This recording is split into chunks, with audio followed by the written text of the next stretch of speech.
talk about scars we got in life. If you live long time, I'm at 77, I can recollect lots of scars that I had in my life. Why am I talking about it? It was triggered by someone's pointing about how we may come to some understanding in life. And I was basically saying it's experience related. Less of experience of suffering. You may be lucky, but I think there's certain correlation between the suffering of delusionary thought, all of that, and how we come out of it. The more we have that experience, it's like we have scars, but we can live with it positively.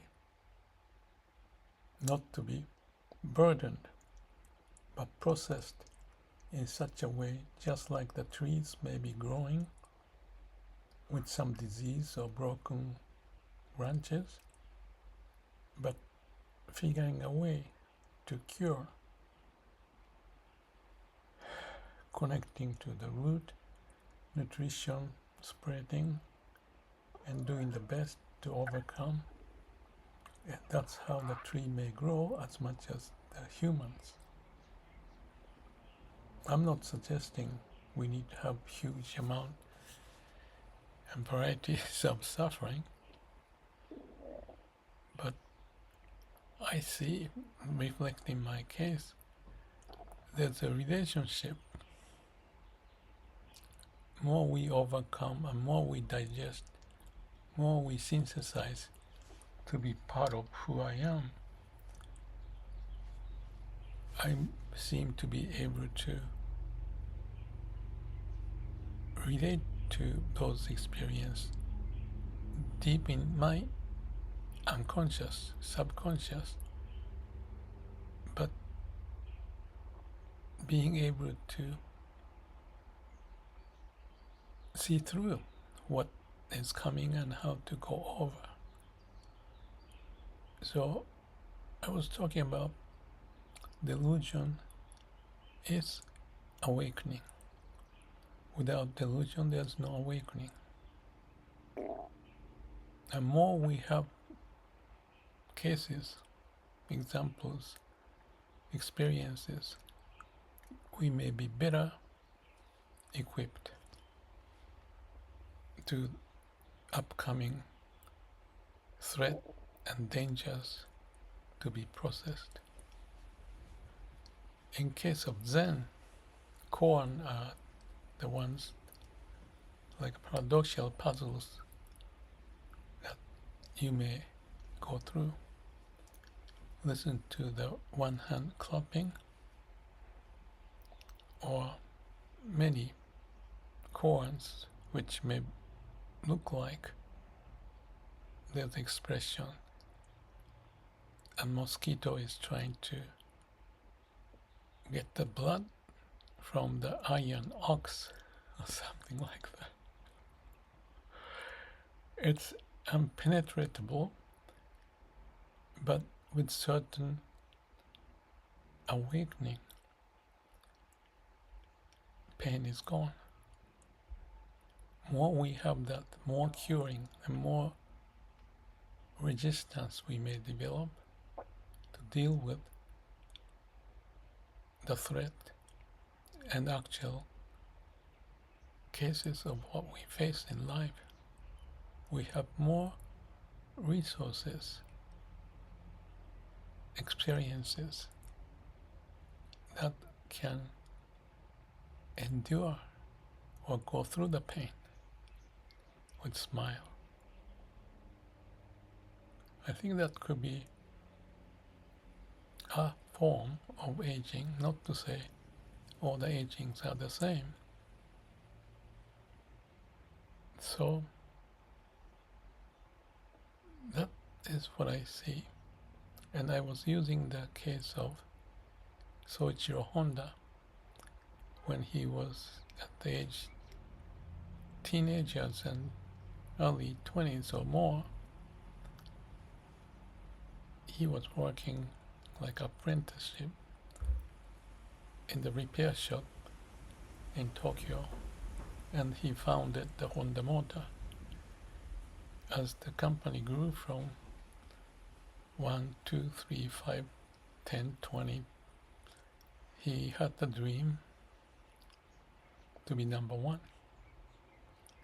And he kept working hard in such a manner that I think it was his left hand, because he used some tools on the right hand, and whenever he make a mistake, he may stab with a, I don't know, screwdriver or whatever to the left hand. So he says his left hand has a history of those events he suffered, but he's proud of it. He's such a guy. He's fun and genuine, and I love reading his books, his autobiography, and one of them was Go with the Way with your sail spread out by going what you really want to do, or something like that. If you have the sense of what you really want to do, you find a way and enjoy it, even go through difficulties. Like a week or two ago, I saw a Honda Motor launching rocket and went up maybe 100 meter or 1,000 meter, I don't know, up in the air, and it came down and landed without any trouble. I remember that Honda spirit of the challenge. Challenge actually is also the word of Taichi Ono, who gave me the calligraphy. 2 calligraphies. One is challenge, the other one is going beyond the conventional wisdom. Certainly Honda, such a spirit. I'm gonna just go sideways a little bit.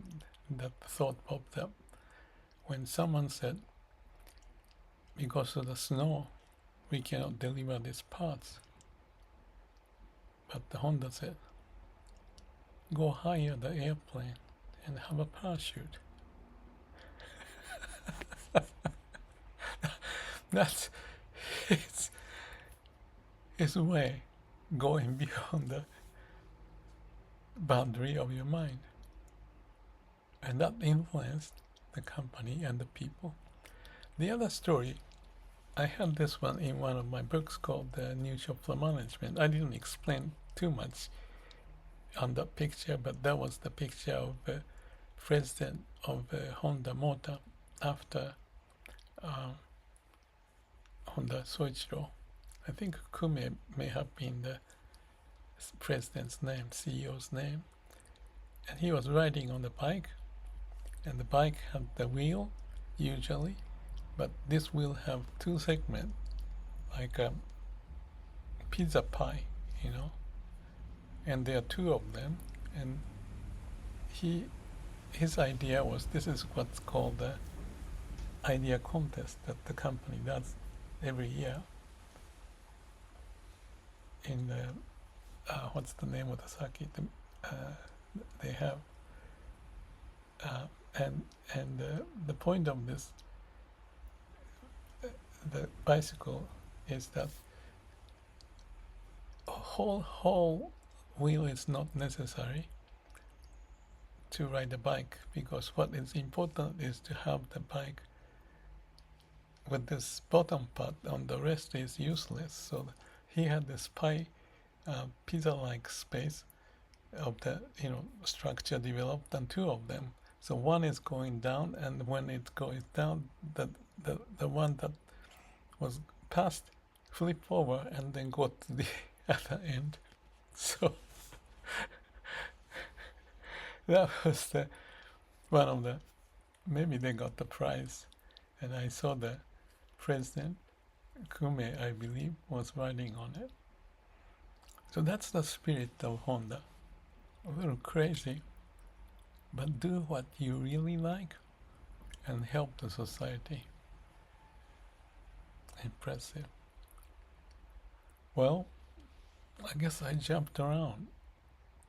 The thought was about the pain connect to gain and experience, to go through difficulties but move on, coming up with the unconventional wisdom as found in the case of this bicycle in their whole company idea contest. I think they may still do it every year. I have visited Honda and the one in Mayersville, I forgot, Ohio. There's a factory there. I had the video I've taken, and after I visited that plant, meeting people, this is like 30 years ago, I felt like I'm leaving my home because I felt so comfortable being there, talking with people. And one of the discussion was the plant manager. In Honda, they say you don't need a diploma from the university. Even with such certificate, this is what Honda said, you cannot go watch the movie. You still have to pay. So, not the title, the plant manager sit with group of people, work with them, not special office, and that's the Honda spirit. They call it Wai Gaya, Wai Gaya Gaya, the sound of people talking. And that's the brainstorming session they practice with the spirit of Honda. So what's the story, essence of this whole video? You have a will, you go through difficulties, you come out with determination, and there's a spirit to go beyond the conventional wisdom. Value added, what is that you can do beyond the form? The substance is for us to connect to the root and do what we really like and make a difference. I think that spirit is still there in Honda. From where they started after the war, they had this bicycle and they attached to a foot warmer, kind of a bottle, iron, and with that gasoline put into it, and Soichiro Honda made a primitive level of the bicycle automobile. So that's the beginning, motorcycle, and then started bigger, and then the four-wheel drive, and now they're talking about the plane and the rocket. What a dream they've got. I think the spirit of Honda Soichiro is alive, as much as we all have that somewhere in us. So let's figure this out. Listen to our heart. Connect to what we can. And maybe every now and then look at the scars. Convince the passage may not have been easy, but if there's a will, there's a way. I appreciate Honda, Soichiro, his work. He lives within me. He's just a crazy guy. But everybody loved him. One more story. When he retired at age 64 or 5, much earlier than a typical case, but he thought he wanted to have younger people to take over. After that happened, he visited all over Japan and even overseas because he wanted to visit them and shake hands with every one of them. What a guy, what a dream, what a spirit. May all beings